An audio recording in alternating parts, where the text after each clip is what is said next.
and welcome to Silver Age, Silver Screen, a podcast where we watch, discuss, and review film adaptations of comics, anime, video games, and other stereotypically geeky works. I'm your co-host, Casey Jarmes. And I'm your other co-host, Riley Thorpe. Riley, you know what's a really good superhero? Captain America. Oh, yeah, he's great. He's my favorite MCU hero. I don't disagree. Chris Evans does a great job portraying him. All the various films featuring him, whether they're created by the Russo brothers, Joss Whedon, or whoever it was that made First Avenger. I don't remember neither do I. His name. He did a good job. It's a shame I don't. But anyway, MCU Captain America is great. And really, Captain America, I like Captain America. Yeah, who doesn't? For those in the audience who are listening to this conversation because it's a podcast and that's how these things work, Captain America was a superhero created in 1940 by writer Joe Simon and artist Jack Kirby, who were two Jewish men, specifically because they want to create a superhero who fought Nazis. And this was 1940. It was before the US even entered World War II. And it's great. Captain America's first comic had the cover of him punching Hitler in the face, and it's iconic. All throughout the war, Captain America was one of, they were then called Timely Comics, now they're Marvel's best heroes. But after the war, Captain America kind of died down a bit because, well, of course he did. He was a World War II propaganda hero, and I don't mean that in a negative way, but can't really promote the war when the war's over. But in 1964, the Avengers comic, written by Stan Lee, revitalized Captain America, had him be this guy out of time who had been frozen in ice for decades. And he works. He's this man out of time, this moral hero from a forgotten era, which honestly wasn't that great of an era, who's just all the good things of America in a package. He's honorable. He's great. He's just a great person. He never gives up. He always fights for what's right. He beats the shit out of Nazis. He's a great superhero. And it's a shame that it took until 2011 for him to receive a film adaptation. Oh, wait. No, that's not right. What? Yeah.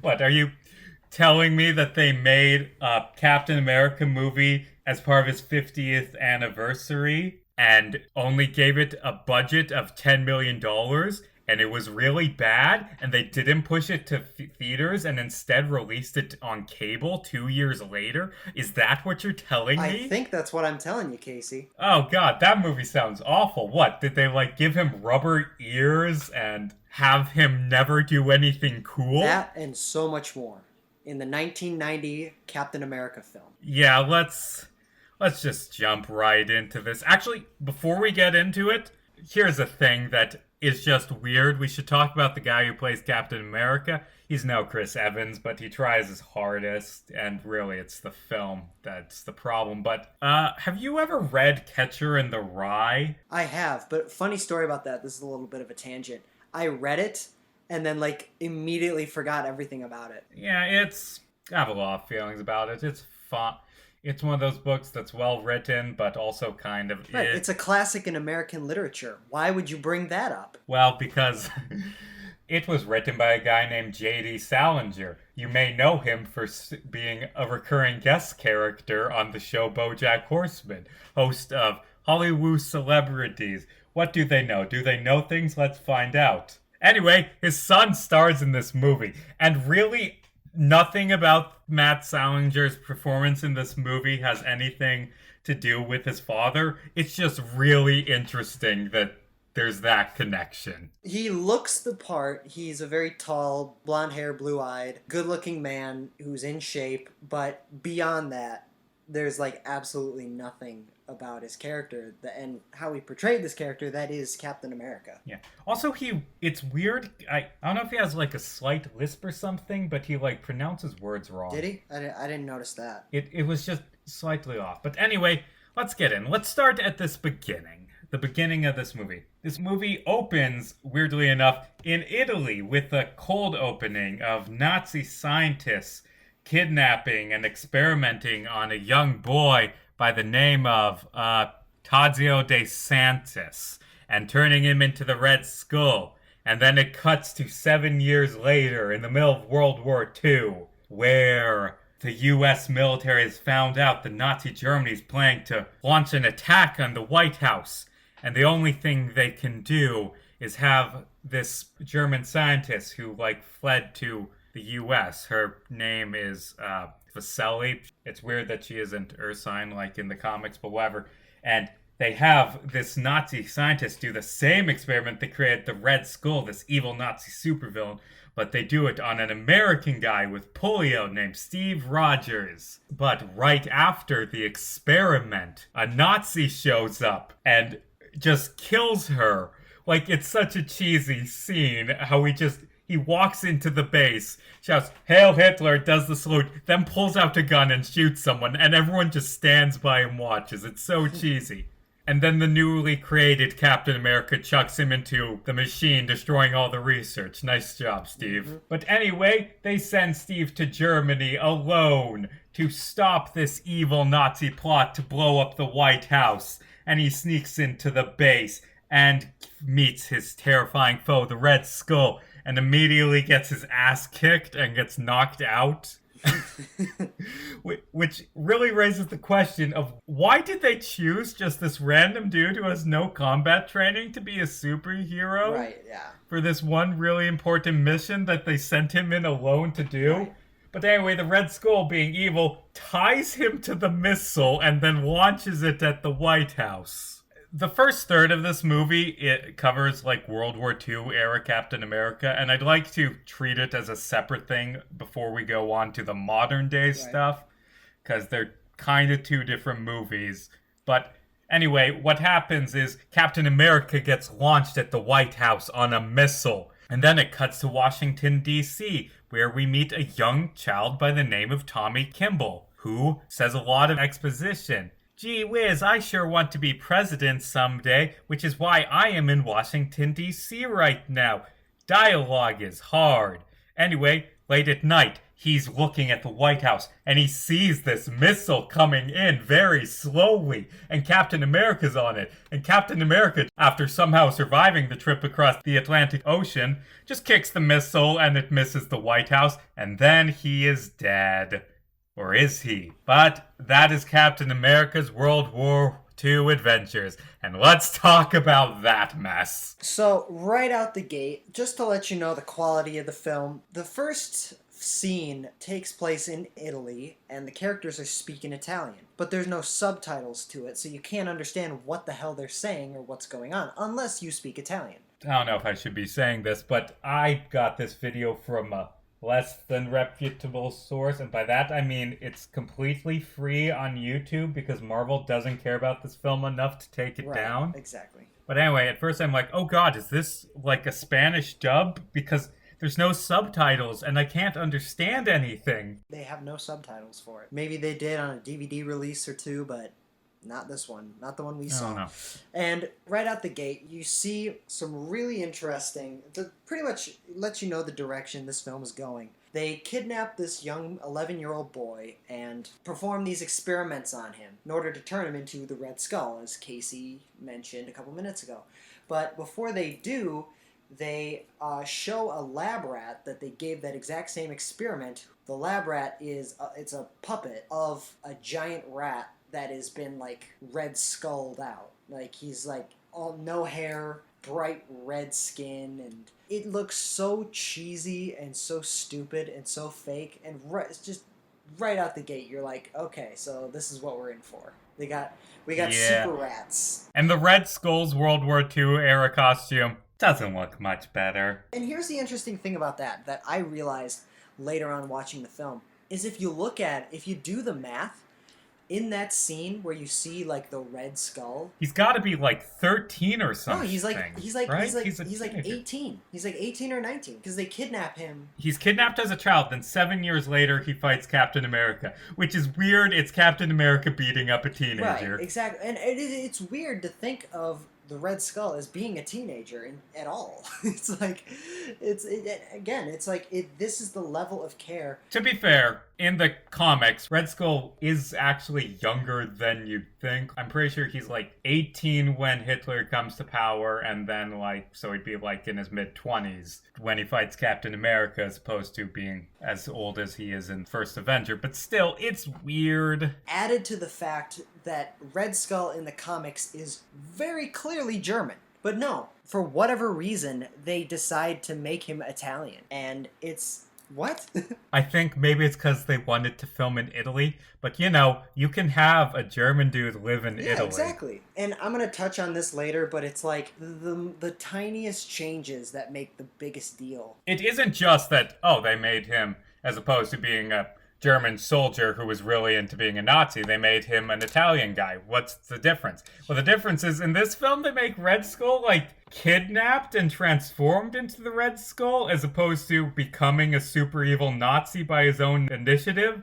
Maybe they're trying to make the Red Skull slightly more sympathetic, but I don't like that. Red Skull is, I would argue, the most evil Marvel supervillain. Right. He is completely monstrous. He's a Nazi. You don't need to make him sympathetic. It's like there's no point in these decisions you're making. Also, I don't mean to talk about the MCU trilogy of Captain America movies that much, but wow, this film really made me appreciate how much they went out of their way to show why Steve Rogers was chosen to become a superhero. Because in the MCU, they give a lot of scenes of him being heroic and not giving up.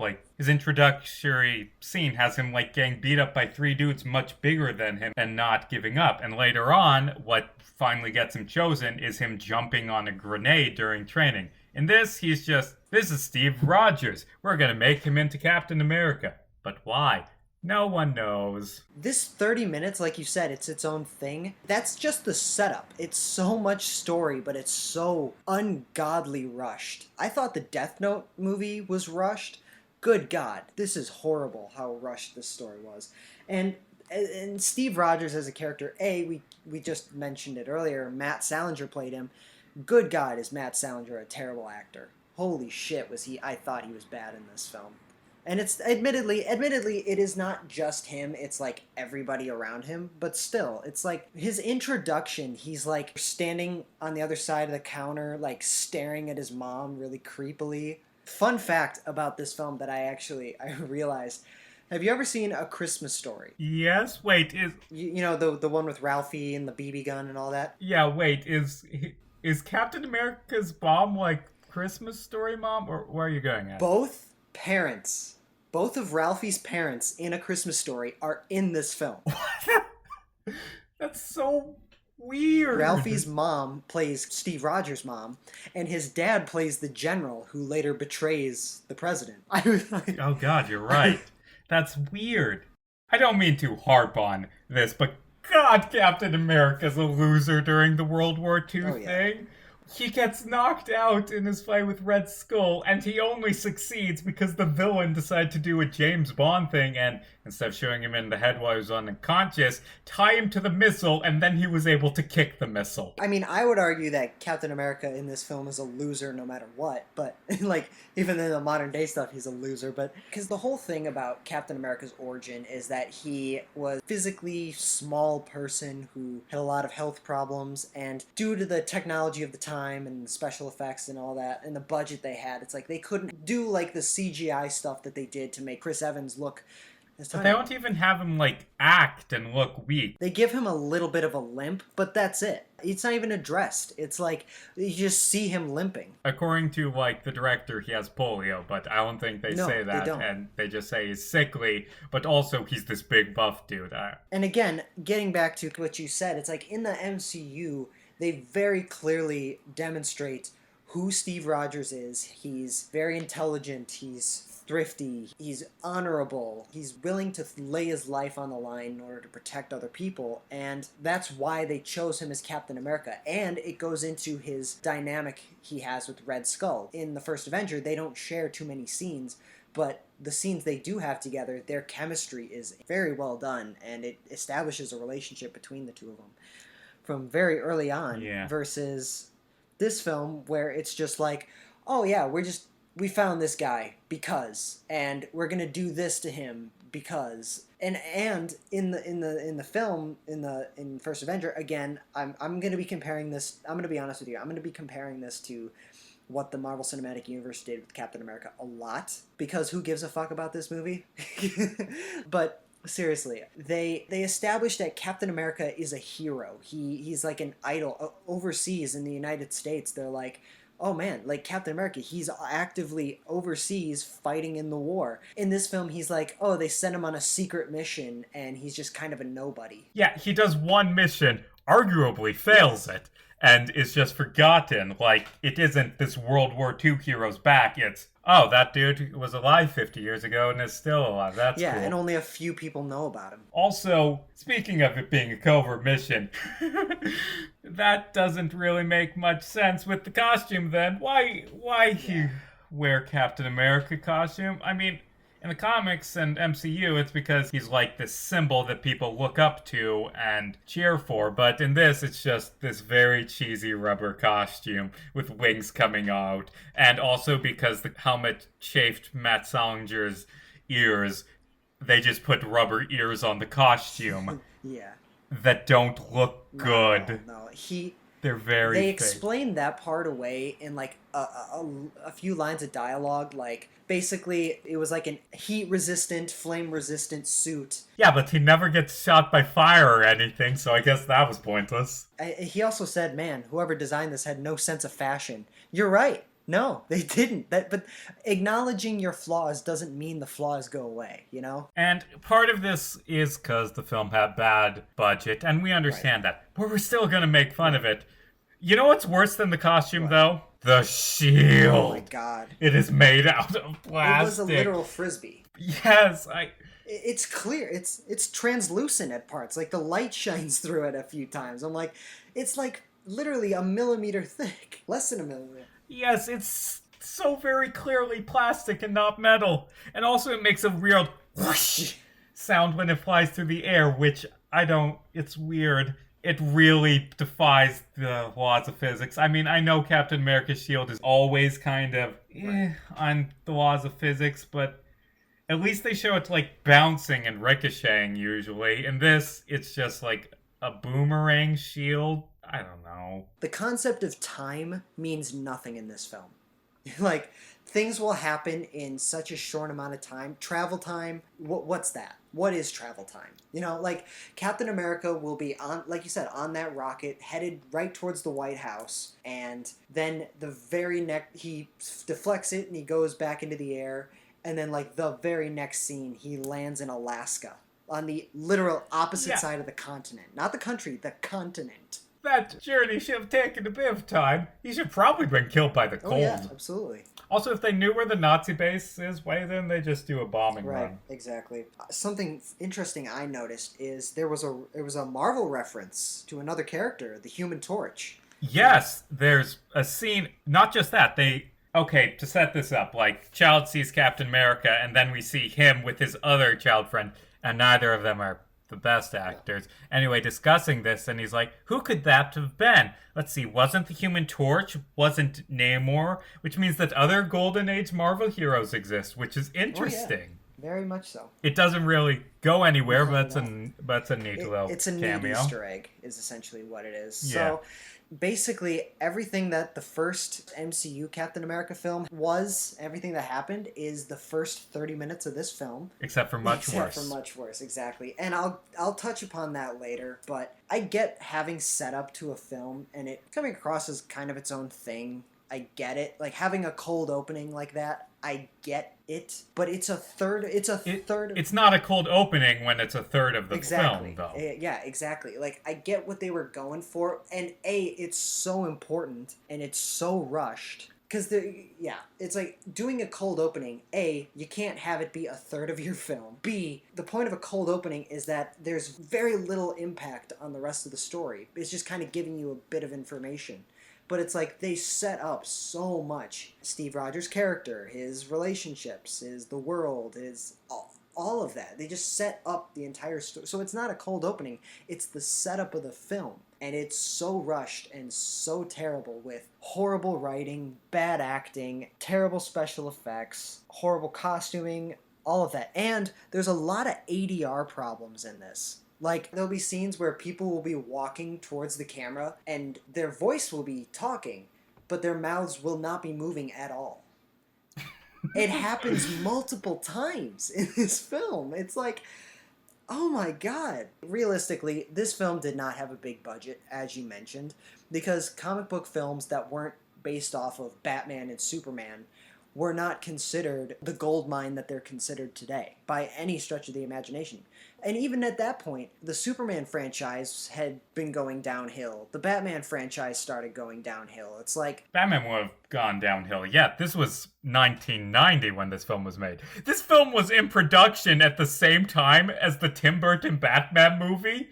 Somehow, like, just comparing the quality. yeah. But So my point is, Captain America was not nearly as popular of a character, coming from a studio that didn't have as much popular characters from it just in general, apart from maybe Spider-Man and the X-Men. But it's like, Captain America, who gives a shit about that? It's like, so they gave it a bare bones budget and they just did as much as they could with it, but it just failed miserably. Had they gotten a good budget and talented people behind it, I think this could, obviously, it could have been so much better, and I can go into that later because I want to talk about the entire film. I will say that there are two good things I can say about the first third of this movie. Number one, there is one backstory change they make that actually works. Like I said, they butchered Red Skull's origin story. As opposed to him being just evil Nazi, they made him a dude forced into it. But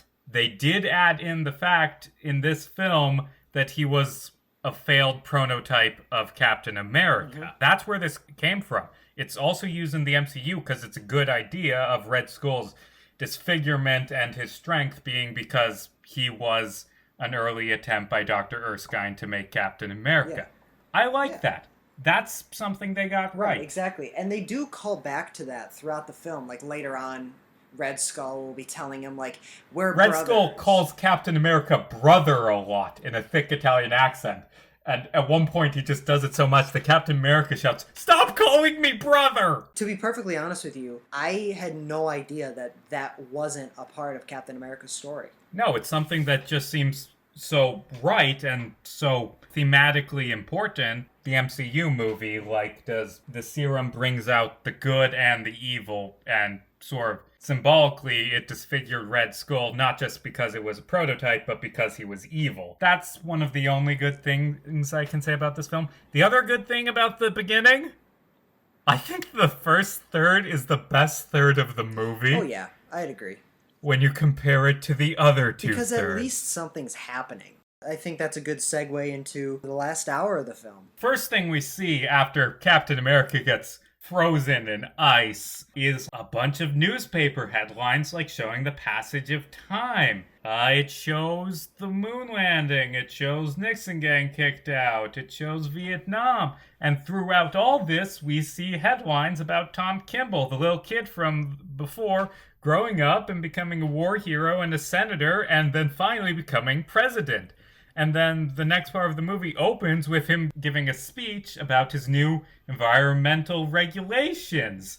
And actually, can I be honest? You know what the best part of this movie is? What? Tom Kimball. Tom Kimball is cooler than Captain America. Really is. This 60-year-old president environmentalist is cooler than Captain America. We'll get into him actually doing better action than Captain America later, but at the start, he gives a very good speech about how it will suck, maybe economically, to do environmental stuff, but it's essential for the future of our nation. It's hard medicine that we need to swallow. And, like, maybe it's just me being cynical about our current political climate, but I kind of wish I could vote for Tom Kimball. I think that, yes, he does have a very good speech. However, his desire to see these new environmental policies to be passed was never set up ever. Like, his love for the environment never really, like, happened, even as a kid. It's like, and I get, because it jumps forward, like, 50 years. I completely get it. But still, it's still kind of out of nowhere. Fair enough. But anyway,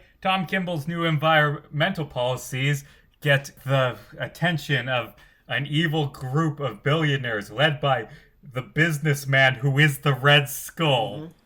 Who's still alive and got plastic surgery so he doesn't look horrible anymore. He still looks horrible, but more human horrible. Yeah, he's a different kind of horrible. He's a less cheesy horrible. Now he's just ugly. Yeah. But anyway, bunch of like oil billionaires and people in the US government and the Red Skull, the Nazi who is still alive, start plotting to assassinate Tom Kimball. And also it's revealed the Red Skull killed off JFK, Martin Luther King, and Elvis, apparently. Right. Yeah. And they decide, no, we can't kill him. He'll be a martyr. So we need to implant him with a magic brain chip that makes him be our puppet. That technology existed in the 90s. Oh, yeah. The CIA had it. You ever heard of MK Ultra? That shit happened, dog. That wasn't brain chips. That was like brainwashing. That's not the same thing. Same thing, also, bro. MK Ultra is probably not real. Yeah, whatever. In the meantime, right as the Red Skull and his compatriots are plotting to kidnap the president, these group of explorers in Alaska find the remains of Captain America, Steve Rogers, frozen in ice. They carve out the block of ice which he is frozen in, and in one fatal swoop, he bursts from the ice, because that's how that works. Which is the coolest thing he does in the film. And he immediately looks at them, turns around, walks into the Alaskan tundra, and then he walks to Canada, where he is met by, coincidentally, by one of the closest friend of the president, Tom Kimball, who finds him and says, hey, you're Captain America, I need you to help me. Evil stuff is about to happen and we need you to stop. And Captain America steals his car. He doesn't just steal the car. The way he does it is perfection. He tells him, he says, please pull over, I'm gonna be sick. The guy pulls over. Steve walks away a bit. The guy gets out of his car after him, is like, hey, are you okay? And then Steve dukes around him, gets into the car, and drives away, leaving him behind. That, again, Captain America is, he's an idiot, and he's a loser in this entire film. Not only does that actually happen, it happens multiple times throughout the film. He does it what? Yeah, they do it later when he's in Italy. Like, oh god, it's so dumb. I forgot to mention before the guy picks him up in the car, as he's walking through the Canadian wilderness, Red Skull's daughter, with her team of assassins, have tracked Captain America down in the middle of the woods. No idea where he is. They just find him, and there's a pretty shitty chase scene through the woods where they're firing at him, he's running away, he's beating their ass. There's an action scene involving foot chases and motorcycles, and it's pretty shit. I will say, however, I do find it interesting because, I don't know if you know this, Casey, but Red Skull does have a daughter in the comics. I assumed he did, probably, because, like, every supervillain has a daughter in the comics, but I don't know anything about her. Is she anything like in this film? She's actually, I'm not gonna lie, pretty fairly accurate to the comics. She's an assassin with a team of assassins, and that's pretty much all I know about her character, and that's pretty much all she is in this film. So, after he steals the guy's car, he drives all the way to California in no time whatsoever. Meanwhile, he's running around the beaches in the hot sun, still wearing his rubber Captain America outfit. Well, it's fireproof. That means it's good on the beach. Right, exactly.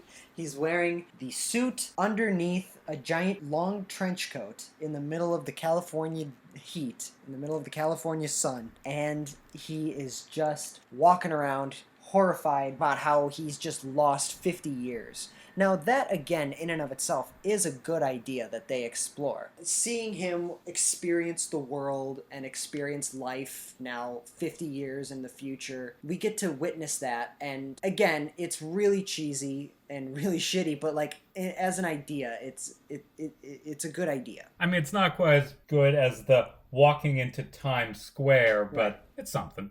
I would like to say just one correction because I know we'll get comments on it. Captain America doesn't run into the president's friend by accident. No, no, no. See, there was a newspaper headline about Captain America getting found, or man found in ice with a blurry photo, which caused the president and the Red Skull to be both like, "Oh no, Captain America! I need him to save me and or to kill him to stop me from killing the president." So they both sent people to get him who ran into him at the same time because cheesiness. But I will give you a correction on this, however. You said fans will be upset. What fans of this movie will be upset? I'm just messing. I mean, I was saying our fans, but also what fans? Yeah, I'm just messing with you. Anyway, Cap goes to California, meets up with his old girlfriend Bernice, who's still alive, but now she's like 60. Actually, she's like in her 70s. Because if 50 years had gone by and she was in her 60s, that means Steve was... Wait, but she has a daughter in her 20s. How? Like I said, time means nothing in this film. She's like, if you do the math, she's at least like 35, 40 years old. The daughter, Sharon. Like, Sharon Carter is at least... Or, I don't know if it's even Carter in the film, but it's Sharon. It's weird. It's weird. I believe her name would be Sharon Stewart. But something like that. Her name is Sharon, though, and Sharon is actually like a modern-day love interest for Captain America. Yeah, like they combined a couple of Captain America's girlfriends together. We get the feeling of Peggy Carter because MCU did her, but Captain America had another Golden Age girlfriend named Bernice, Yeah. who this film takes the name from. And obviously Sharon Carter. Right, yes. Captain America's 90s girlfriend is the daughter of his World War II girlfriend, and they're played by the same actress, which is kind of... It makes... And that's fine, but the way it happens in the film is kind of weird. It's like, I'm sorry I couldn't get to grow old with you, Bernice. I love you. Now I'm gonna go date your hot daughter who looks identical to you. Exactly. And if you do the math, again, it's like Bernice is like in her 70s. And if you do the math, she should have a daughter who's like in her mid-30s maybe. But no, her daughter is like this hot 20-year-old who acts like a teenager, and it still lives at home. And again, time means nothing. Can I be honest? In recapping this film, I'm kind of blanking on what happened next because this film, it's very dull. Right, exactly. Like, some Red Skull goons go to Bernice's house and kill a few people. Captain America goes to the old lab. There's this weird bit where Captain America needs to figure out Red Skull's real name because the Red Skull is still using his real name, apparently. Right. They go to Italy to find it, but it doesn't matter because Red Skull goes after them and then they just follow his goons back. I don't remember what happens in this film because it's just so dull. Honestly, that's pretty much all that happens. He hangs out at the house. He has a meeting with Bernice. He hangs out at the house and learns up on some of the events that have happened since he's been frozen. Bernice and Bernice's husband and the guy whose car he stole at the beginning, they get assassinated by Red Skull's daughter and her assassins. They go on a mission to a hair salon, which turns out to be above the secret laboratory where Captain America was created. For whatever reason, they decide that in order to defeat Red Skull, they need to learn his real name, so they travel to Italy and find his real name. But the only thing that knowing Red Skull's name does is give them access to, like, oh yeah, we have this videotape recording of his family being murdered in front of him. And that's it. Oh, and we should play that in the climax to make him have a breakdown so I can punch him. Except for Red Skull just kind of ignores it. Pretty much all that happens the rest of the film is they're traveling through Italy. They're being hunted down by Red Skull's assassins. Sharon sacrifices herself and gets herself kidnapped in order to protect Steve Rogers, which is the dumbest scene ever. She tricks him into getting out of the car by using the same trick he does. By saying, I'm gonna get sick, get out the car. And then she knows that she's being followed by the Red Skull's goons, so she drives away and drives right to the assassins, who very well could have just said, hey, where's Steve Rogers? Oh, he's probably over on that hill over there. Let's go drive over there and get him. That's all they could have done. But no, they said, oh, we have his girlfriend. Let's just take her and do whatever. But Also, for the audience at home, that is 3 stealing a car by pretending to get car Exactly. scenes. Anyway, Captain America goes to rescue her at the Red Skull's castle, because he has a castle in Italy, apparently. And while this is going on, President Kimball breaks out on his own with no help from Captain America. Dude, we didn't even mention that President Kimball was kidnapped because it happens off. Oh yeah, he got kidnapped partway through the film. It happens off screen, and they just say, "Oh, the president got kidnapped." Oh, okay, yeah. Yeah. By the way, he breaks out on his own, which makes Captain America feel kind of pointless. Yeah. Like, he runs from the Red Skull's goons, and he gets to the edge of the cliff, and they, catch up to him and have guns, and again, President Kimball, being a better hero than Captain America, says, "You can't win," and then jumps off the cliff, because he'd rather die than allow them to use him as their puppet, and that's great. And Captain America catches him, and then Kimball and Captain America fight through the fortress. Until they find Sharon being held hostage by Red Skull's goons. She eventually breaks free and runs away and has her own fight scene with Red Skull's daughter. And essentially, Captain America and President Kimball fight off all of Red Skull's goons until Red Skull reveals his final plan that if he can't take the president for his own, then he's just gonna nuke all of Europe. I need to rant about that scene for a second. Right. Backing up, Captain America and Red Skull, they get into a little scuffle, and there's actually some strangely good dialogue. Red Skull shouts, "You remain a clownish symbol that no one cares about," and Captain America says, "I care." Then Red Skull says, "You care? Then, my brother, come and let us see if this heart of yours is stronger than my hate." I mean, I'm just a kid from Brooklyn, but it's something. Right. But anyway, then Red Skull runs away to this random piano on the edge of this castle and pulls out a device sitting on it for some reason that controls a nuke. Yeah. I wrote down his exact words. He says that the nuke is small potatoes, but it is enough to destroy southern Europe for a century and a half, give or take a decade or two, and snuff out 70 million lives like brief candles. Damn. So, I need to rant about Go that. right ahead. Because that's not how nukes work. You're overestimating how strong nukes, especially small nukes, are. Like, the biggest nuke ever fired on Earth, the Tsar Bomba, which was 50 megatons, and they say that this nuke was small potatoes compared to it. There are websites out there where you can calculate how much damage a nuke would do. If we were to have detonated the Tsar Bomba in the middle of Rome, do you know how many people it would have killed? How many? Not 70, 1.2 million people, which is a lot. Actually, probably less, because I was running it in modern-day Rome. But anyway, it wouldn't have destroyed all of southern Europe for a century and a half, give or take. Like, that blast would not have reached that far. It wouldn't have even reached Naples. And I know that this is a dumb thing to rant about, but I mean, come on, film. 5 minutes of research. How big is a nuke? Big enough to blow up the moon or whatever. That just goes to show, the level of talent and the level of care they put into making this film. Zero whatsoever. Also, how does the nuke get deactivated? Captain America just chucks Red Skull off a cliff by throwing a shield at him, and then I guess that deactivated the nuke, because you threw him off a cliff. Okay. Yeah, and essentially that's how the film ends. Like in films, there's the standard rising action, climax, falling action. There's no falling action. He chucks Red Skull off a cliff. Yay, the day is saved.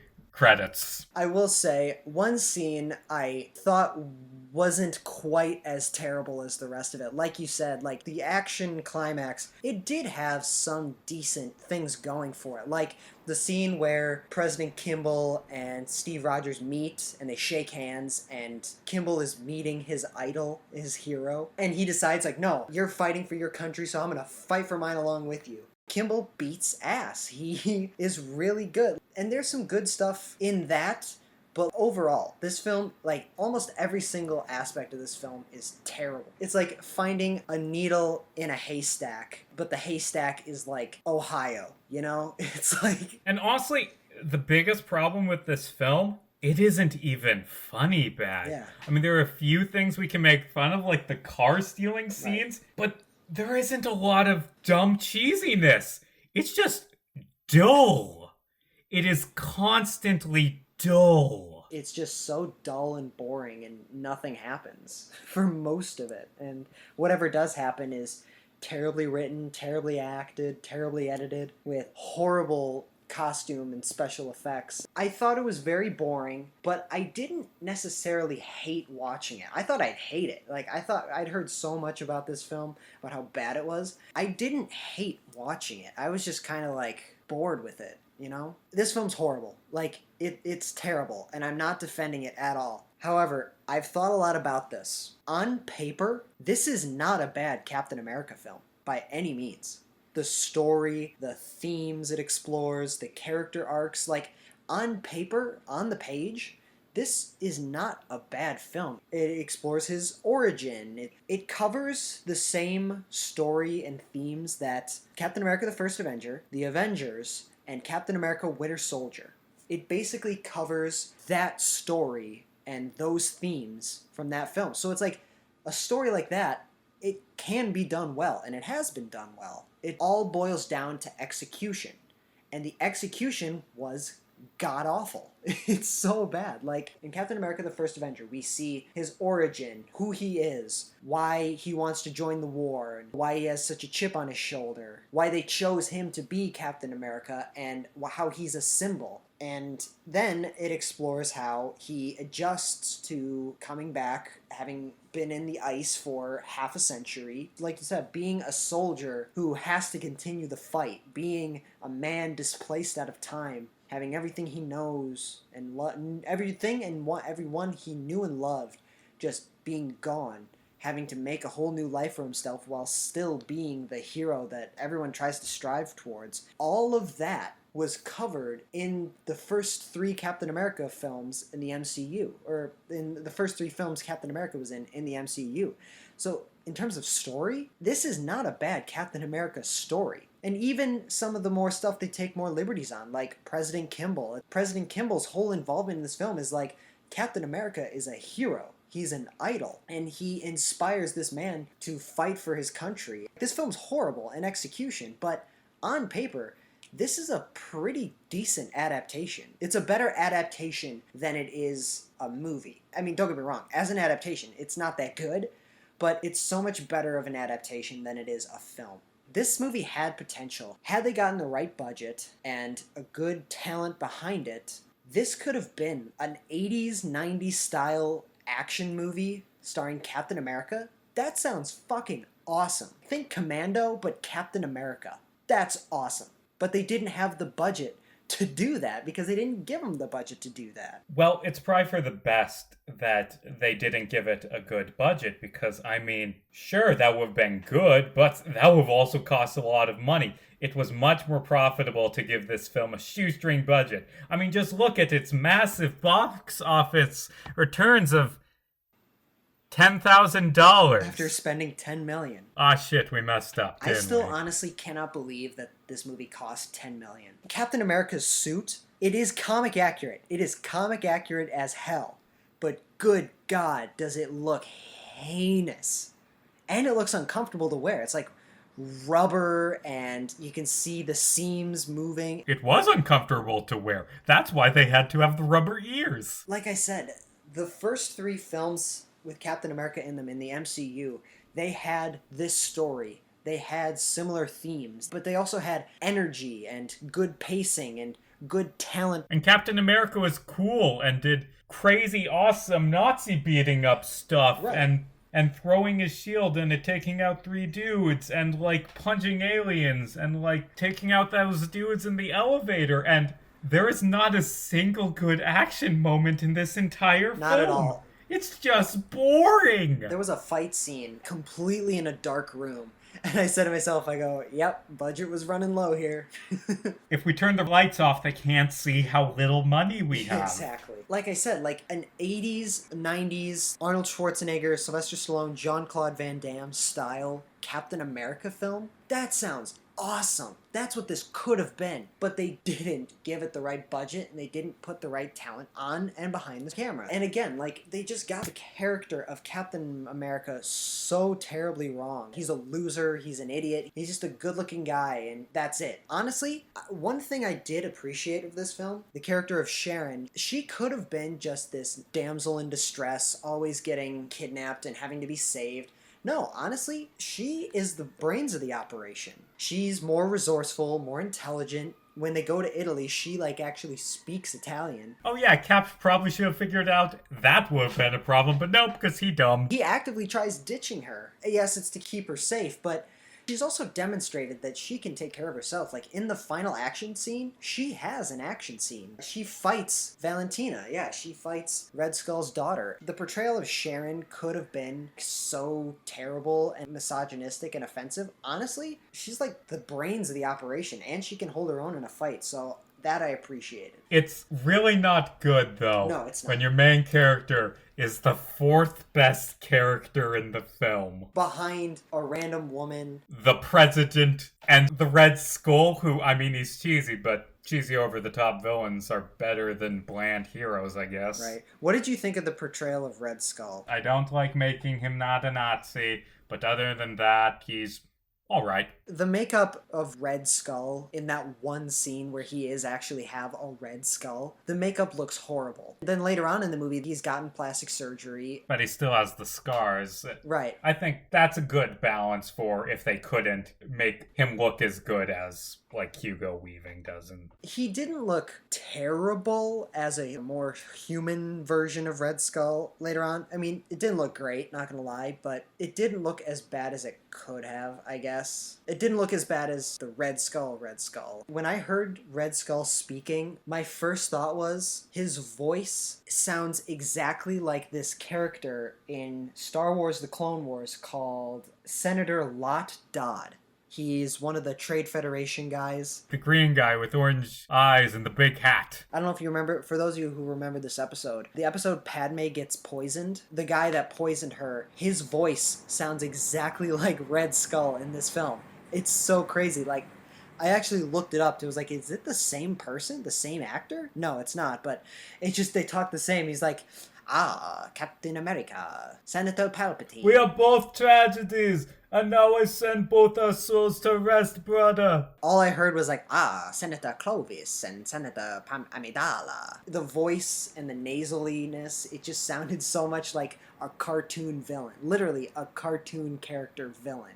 Captain America, he doesn't feel like a superhero. He's just kind of a guy who was given this power for no reason other than, why not? Wait, what power? What scenes does it show him doing anything with super strength? You're right. He had his polio cured. Really, that's all they did is they cured polio. And they didn't do shit about it. No, not just this. Not just that. Captain America destroyed the cure to polio. Oh my god, you're right. Captain America destroyed the cure for polio. That's his role in this film. That's all he does. Yeah, that couldn't have been done by someone else.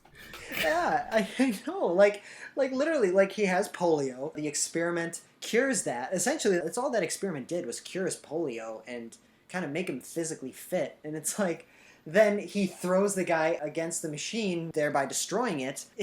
Captain America destroyed the cure to polio. You're a dick, Captain America. Yeah, I know. Fucking hell. He doesn't even feel like a hero. Not even a superhero. He just doesn't feel like a hero. It just seems like a guy, a dumb loser, out of his element. And yeah, he's good in a fight, but like,